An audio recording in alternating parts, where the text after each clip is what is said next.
Hello Internet, my name is Andrew Eder, and welcome to another episode of Film Editorials. The topic of today's video is a little different from my normal fare of action movies and superhero stuff, because the topic of today's video is The Visit, a horror movie. But I forgot how much I hate horror movies.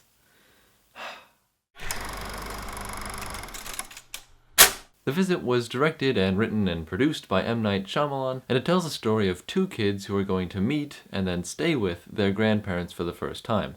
The grandparents and the mother had a falling out before the kids were born, but it's been decided by everyone that it's about time for the kids and the grandparents to get together. The movie starts off with your normal kids wanting to go, kids not really wanting to go because they're not going to have Wi-Fi and all that stuff. Then they meet the grandparents, things get weird in a hurry, and things get spookier even faster after that. And while the movie does have M. Night Shyamalan's signature written all over it, it does have a lot of other aspects of it thanks to the other producers who worked on the Paranormal Activity series. Their presence is noticeable as well, as the entire movie is done in the found footage style, and honestly it's a pretty good example of found footage. Yeah, there are parts of it that are contrived, like you have to have a 15-year-old and a 12-year-old kid running around the house holding a camera like this one perfectly still, even though they're running from terrible, horrible things. So that's a bit unrealistic, but the story never suffers because of the found footage quality. There have been other movies that have been done in the found footage style where I sit there and I'm yelling at the television, "Who's shooting this?" That never happens in this film, which was actually really nice, and I appreciated that, even if I didn't appreciate any of the scary stuff. Speaking of scary stuff, this movie has a lot of it. I don't like horror movies, so I was just anxious the whole time. It took me about 20 minutes after the movie was over for my chest to declench. But my girlfriend, who really likes horror movies, also said she was scared at a few points. So this movie's probably really scary for people who even like horror movies. If you don't like horror movies, then But stepping back from my own personal distaste for jump scares and just scary things in general, because it makes my imagination go haywire, so anytime I'm in the dark right now, I'm seeing scary grandmother faces, and I don't really want to see that. But anyway, stepping back from that, they did a really good job of generating suspense. Even with the jump scares, you kind of know they're coming, but that doesn't make them any less scary when they finally happen. Also, there are a couple scenes where there's a really slow build for the scary reveal, and you know it's there, and it just makes you uncomfortable, and I'm getting freaked out just talking about it because I'm imagining the scene in my head, and I really don't like that, so we're gonna move on. But while this movie is very scary, there are also a lot of really funny parts. This movie's genre listing on IMDb is horror and comedy, that's how funny it is, and there are parts that really are, genuinely humorous, which actually made the movie tolerable for me. If there was no humor in this movie, I probably would have had to leave, just because it would have been freaking me out too much.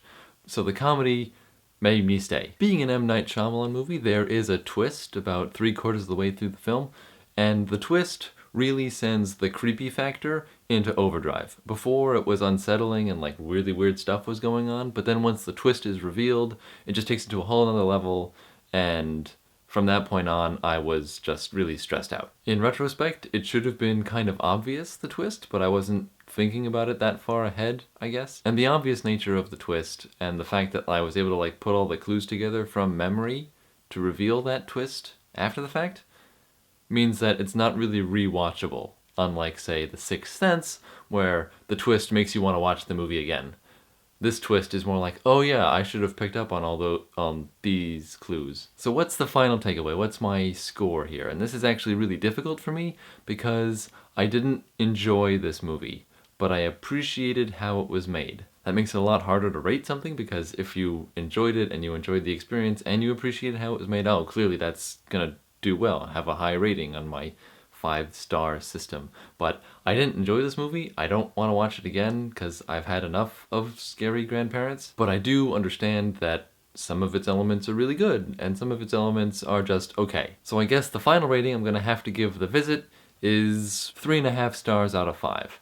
On the plus side, it was scary, it was funny, and it was well made. It was made pretty cheaply. The budget for the movie was $5 million, so it was actually a pretty cheap movie, but the movie doesn't feel like it was made cheaply, if that makes any sense. On the downside, it was incredibly scary, too scary for me, but if you like horror movies, that's not going to be a negative, really. The found footage aspect of it felt really familiar, and it's probably going to remind you a lot of other recent horror movies. And then I'm kind of mad at myself for not picking up on the twist earlier. Okay, I think that's going to be it for today's video. I feel like I've been talking a lot faster than normal, and that's just because thinking about this movie makes me really tense, and I want to get over with it as fast as possible. Thank you for watching. Please don't forget to like, favorite, share, subscribe to me here on YouTube, follow me on Facebook and Twitter and Snapchat. I think that's everything. One last thing before this video wraps up though, I got a new job. Now I know my videos don't come out on a particularly regular basis anyway, but I don't know how the new job is going to affect my video release schedule, which is one of the reasons why subscribing is so important. It's entirely possible that the new job will afford me more time to watch and review movies. I just don't know yet. So I just wanted to keep you guys, my audience, my faithful viewers, up to date on what's going on there. Okay, so I'll see you guys next time. Bye!